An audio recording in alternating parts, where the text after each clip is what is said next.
Chapter 16. Read by Dennis Sayers. Dr. Seward's Diary continued. It was just a quarter before 12 o'clock when we got into the churchyard over the low wall. The night was dark, with occasional gleams of moonlight between the dents of the heavy clouds that scudded across the sky. We all kept somehow close together, with Van Helsing slightly in front as he led the way. When we had come close to the tomb, I looked well at Arthur, for I feared the proximity to a place laden with so sorrowful a memory would upset him, but he bore himself well. I took it that the very mystery of the proceeding was in some way a counteractant to his grief. The professor unlocked the door, and seeing a natural hesitation amongst us for various reasons, solved the difficulty by entering first himself. The rest of us followed, and he closed the door. He then lit a dark lantern and pointed to a coffin. Arthur stepped forward hesitatingly. Van Helsing said to me, "You were here with me yesterday.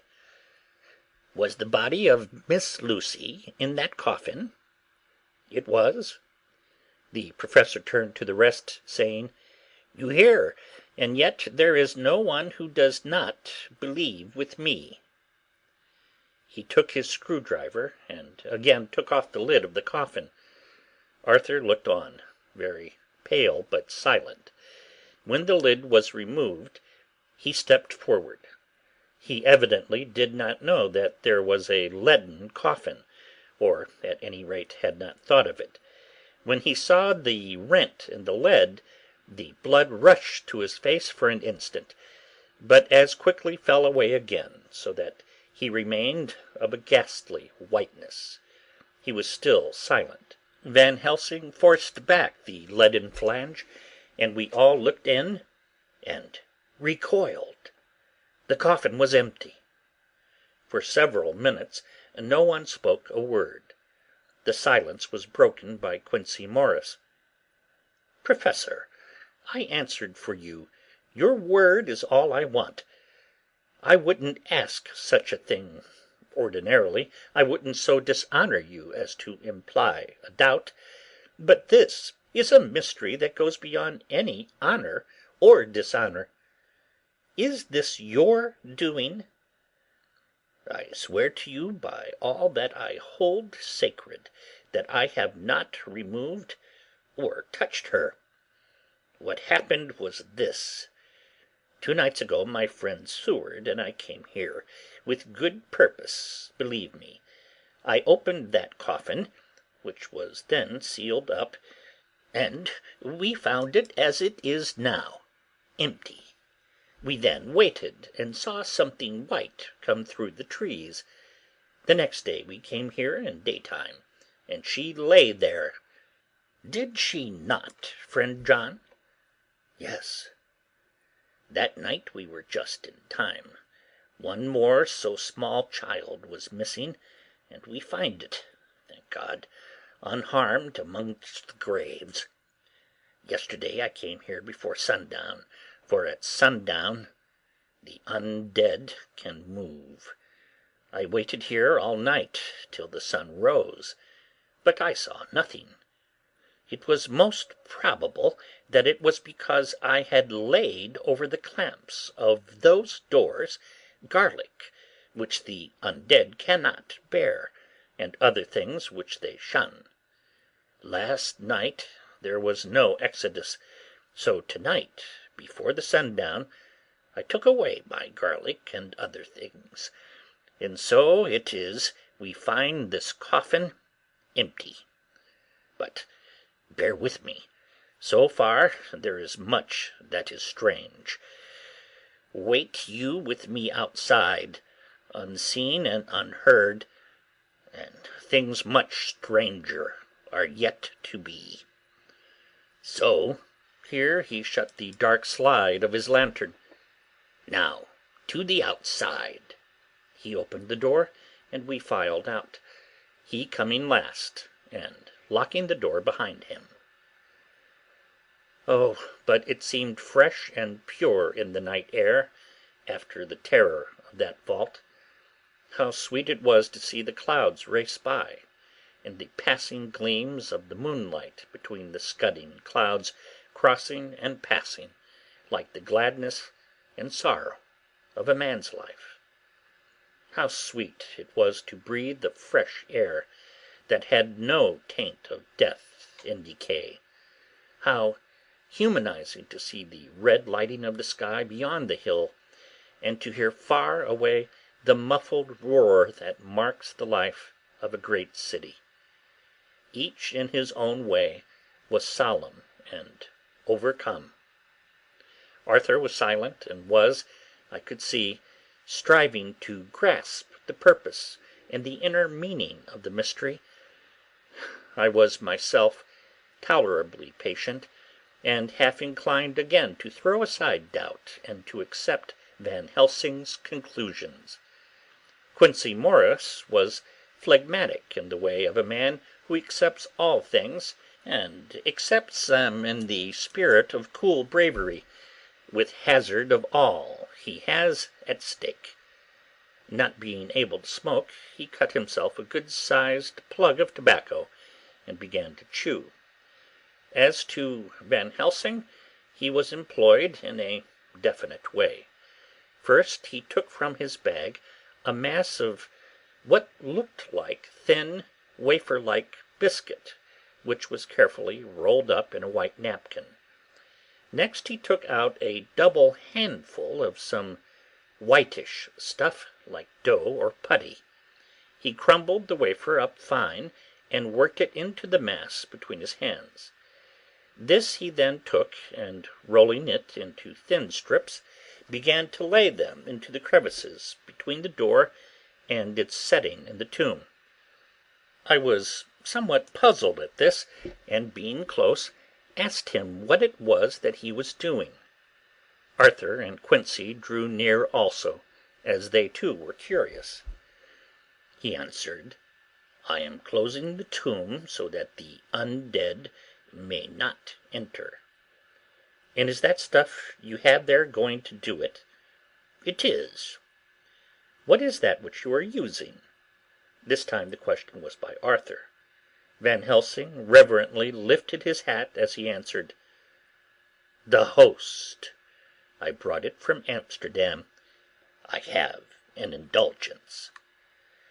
It was an answer that appalled the most sceptical of us, and we felt individually that in the presence of such earnest purpose as the Professor's, a purpose which could thus use the, to him, most sacred things, it was impossible to distrust.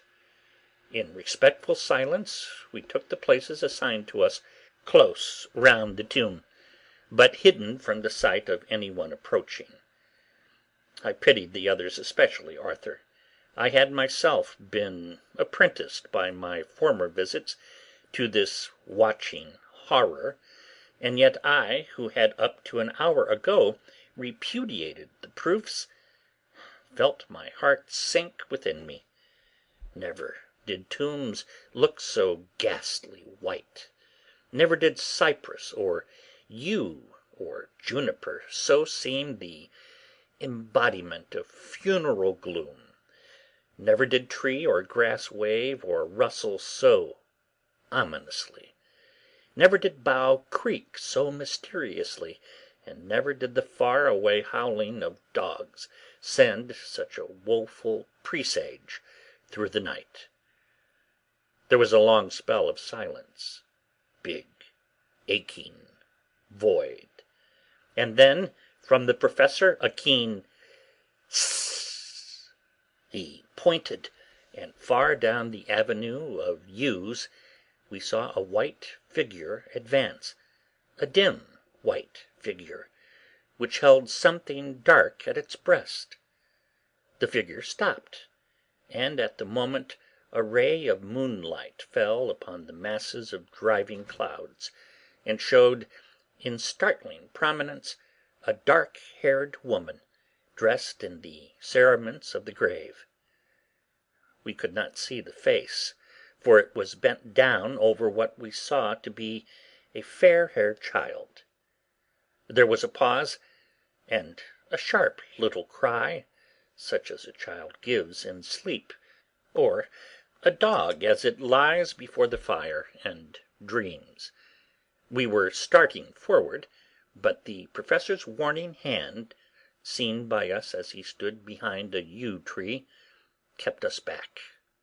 And then, as we looked, the white figure moved forwards again. It was now near enough for us to see clearly, and the moonlight still held. My own heart grew cold as ice, and I could hear the gasp of Arthur as we recognized the features of Lucy Westenra. Lucy Westenra, but yet how changed! The sweetness was turned to adamantine, heartless cruelty, and the purity to voluptuous wantonness. Van Helsing stepped out, and obedient to his gesture, we all advanced too. The four of us ranged in a line before the door of the tomb. Van Helsing raised his lantern and drew the slide. By the concentrated light that fell on Lucy's face, we could see that the lips were crimson with fresh blood, and that the stream had trickled over her chin and stained the purity of her own death-robe. We shuddered with horror. I could see by the tremulous light that even Van Helsing's iron nerve had failed. Arthur was next to me, and if I had not seized his arm and held him up, he would have fallen. When Lucy, I call the thing that was before us Lucy because it bore her shape, saw us, she drew back with an angry snarl, such as a cat gives when taken unawares. Then her eyes ranged over us.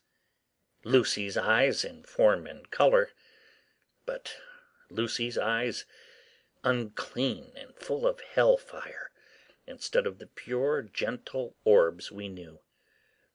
At the moment, the remnant of my love passed into hate and loathing.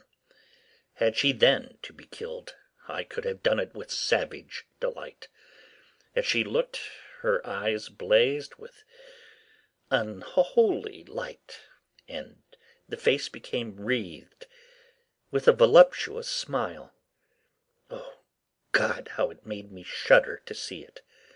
With a careless motion, she flung to the ground, callous as a devil, the child that up to now she had clutched strenuously to her breast, growling over it as a dog growls over a bone. The child gave a sharp cry and lay there moaning. There was a cold bloodedness in the act which wrung a groan from Arthur. When she advanced to him with outstretched arms and a wanton smile, he fell back and hid his face in his hands. Still she advanced, however, and with a languorous, voluptuous grace said, "Come to me, Arthur. Leave these others and come to me. My arms are hungry for you. Come, and we can rest together. Come, my husband, come." There was something diabolically sweet in her tones, something of the tinkling of glass when struck, which rang through the brains even of us who heard the words addressed to another. As for Arthur, he seemed under a spell. Moving his hands from his face, he opened wide his arms. She was leaping for them when Van Helsing sprang forward and held between them his little golden crucifix. She recoiled from it, and with a sudden distorted face, full of rage, dashed past him as if to enter the tomb. When within a foot or two of the door, however, she stopped, as if arrested by some irresistible force. Then she turned, and her face was shown in the clear burst of moonlight, and by the lamp, which had now no quiver from Van Helsing's nerves. Never did I see such baffled malice on a face, and never, I trust, shall such ever be seen again by mortal eyes. The beautiful colour became livid, the eyes seemed to throw out sparks of hell-fire, the brows were wrinkled as though the folds of flesh were the coils of Medusa's snakes, and the lovely blood-stained mouth grew to an open square, as in the passion masks of the Greeks and Japanese.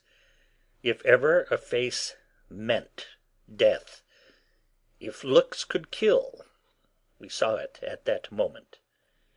And so for full half a minute, which seemed an eternity, she remained between the lifted crucifix and the sacred closing of her means of entry. Van Helsing broke the silence by asking Arthur, "Answer me, my friend. Am I to proceed in my work?" "Do as you will, friend, do as you will. There can be no horror like this ever any more." And he groaned in spirit. Quincey and I simultaneously moved towards him and took his arms. We could hear the click of the closing lantern as Van Helsing held it down. Coming close to the tomb, he began to remove from the chinks some of the sacred emblem which he had placed there. We all looked with horrified amazement as we saw, when he stood back, the woman, with a corporeal body as real at that moment as our own, pass through the interstice where scarce a knife-blade could have gone. We all felt a glad sense of relief when we saw the professor calmly restoring the strings of putty to the edges of the door. When this was done, he lifted the child and said, "Come now, my friends, we can do no more till tomorrow. There is a funeral at noon, so here we shall all come before long after that. The friends of the dead shall be gone by 2, and when the sexton locks the gate, we shall remain. Then there is more to do, but not like this of tonight. As for this little one, he is not much harmed, and by tomorrow night he shall be well. We shall leave him where the police will find him, as on the other night, and then to home." Coming close to Arthur, he said, "My friend Arthur, you have had a sore trial, but after, when you look back, you will see how it was necessary. You are now in the bitter waters, my child. By this time tomorrow you will, please God, have passed them, and have drunk of the sweet waters. We do not mourn overmuch. Till then I shall not ask you to forgive me." Arthur and Quincey came home with me, and we tried to cheer each other on the way. We had left behind the child in safety, and were tired, so we all slept with more or less reality of sleep. 29 September night. A little before 12 o'clock, we three, Arthur, Quincey Morris, and myself, called for the professor. It was odd to notice that, by common consent, we had all put on black clothes. Of course, Arthur wore black, for he was in deep mourning, but the rest of us wore it by instinct. We got to the graveyard by 1:30, and strolled about, keeping out of official observation, so that when the grave-diggers had completed their task, and the sexton, under the belief that everyone had gone, had locked the gate, we had the place all to ourselves. Van Helsing, instead of his little black bag, had with him a long leather one, something like a cricketing bag. It was manifestly of fair weight. When we were alone, and had heard the last of the footsteps die out up the road, we silently, and as if by ordered intention, followed the Professor to the tomb. He unlocked the door, and we entered, closing it behind us. Then he took from his bag the lantern, which he lit, and also 2 wax candles, which, when lighted, he stuck by, melting their own ends on the other coffins, so that they might give light sufficient to work by. When he again lifted the lid off Lucy's coffin, we all looked, Arthur trembling like an aspen, and saw that the corpse lay there in all its death beauty. But there was no love in my own heart, nothing but loathing for the foul thing which had taken Lucy's shape without her soul. I could even see Arthur's face grow hard as he looked. Presently he said to Van Helsing, "Is this really Lucy's body, or only a demon in her shape?" "It is her body, and yet not it. But wait a while, and you shall see her as she was and is." She seemed like a nightmare of Lucy as she lay there, the pointed teeth, the blood-stained voluptuous mouth, which made one shudder to see, the whole carnal and unspirited appearance, something like a devilish mockery of Lucy's sweet purity.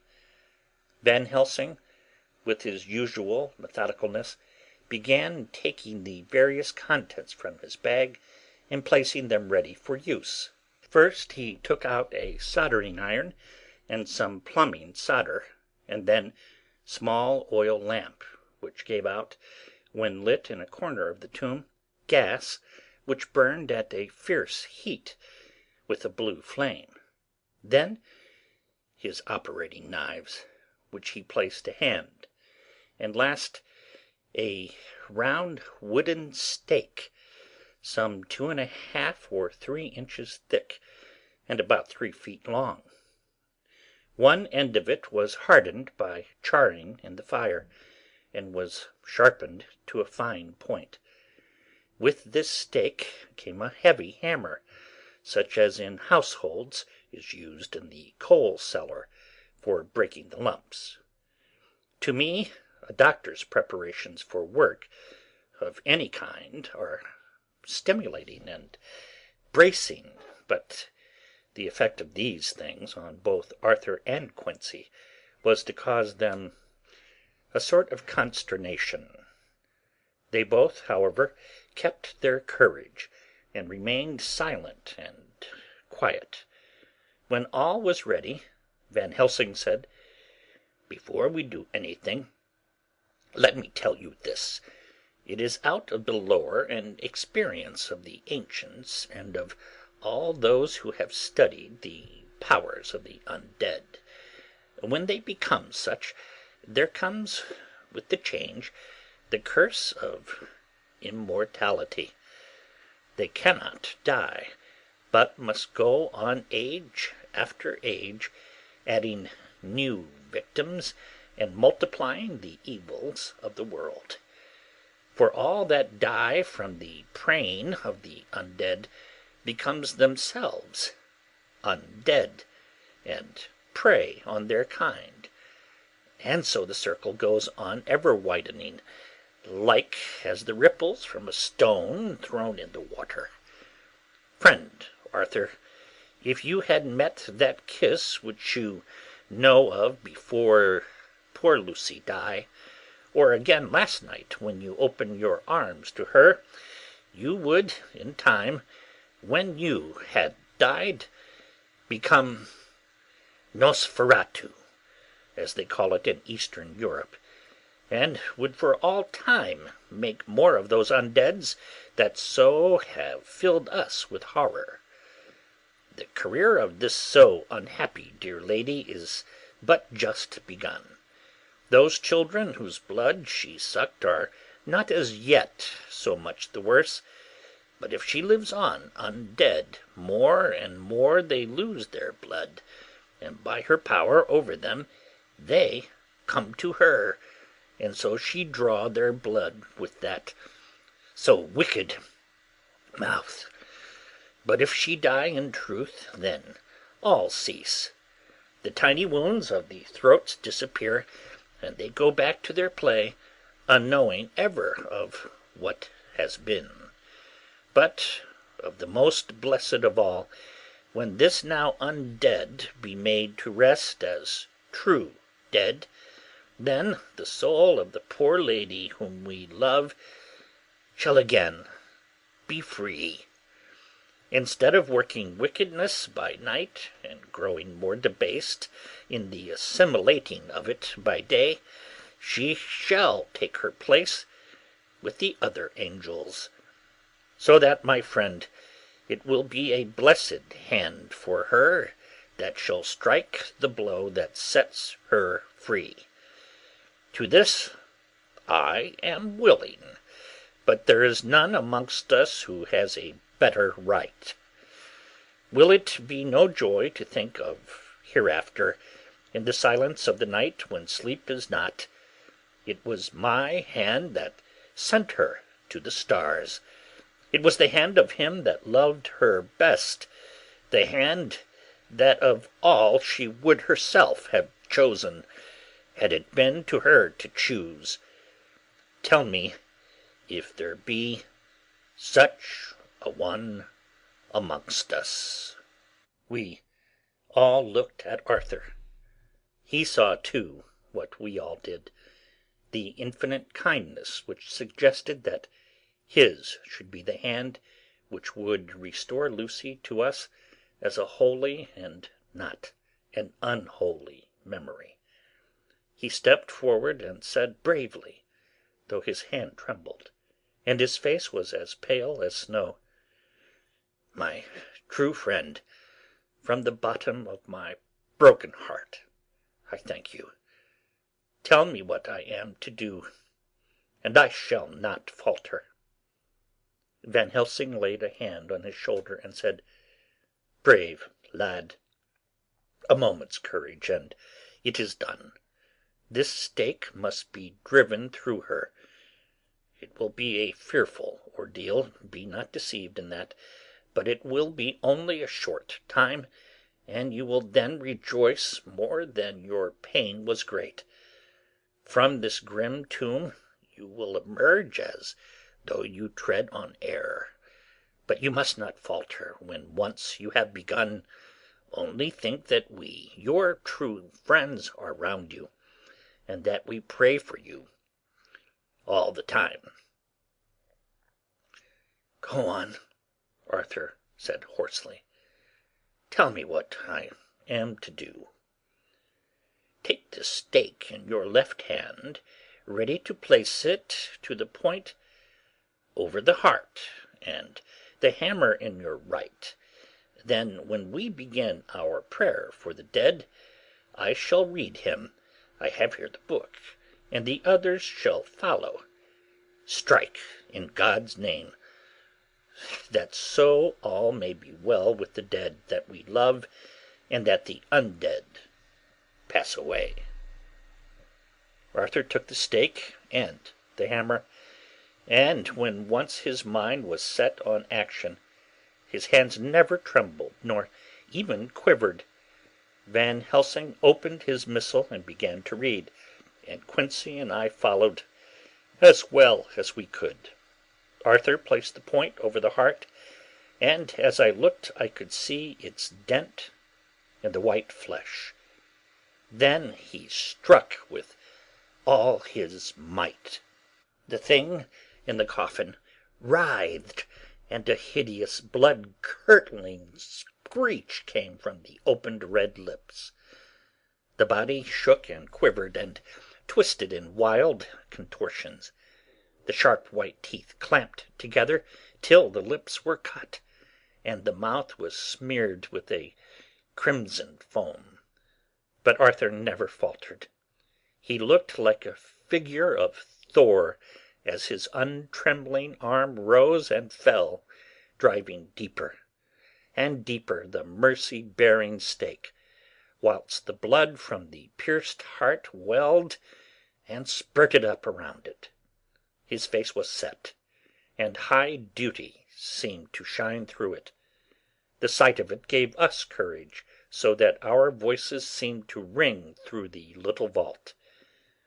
And then the writhing and quivering of the body became less, and the teeth seemed to champ, and the face to quiver.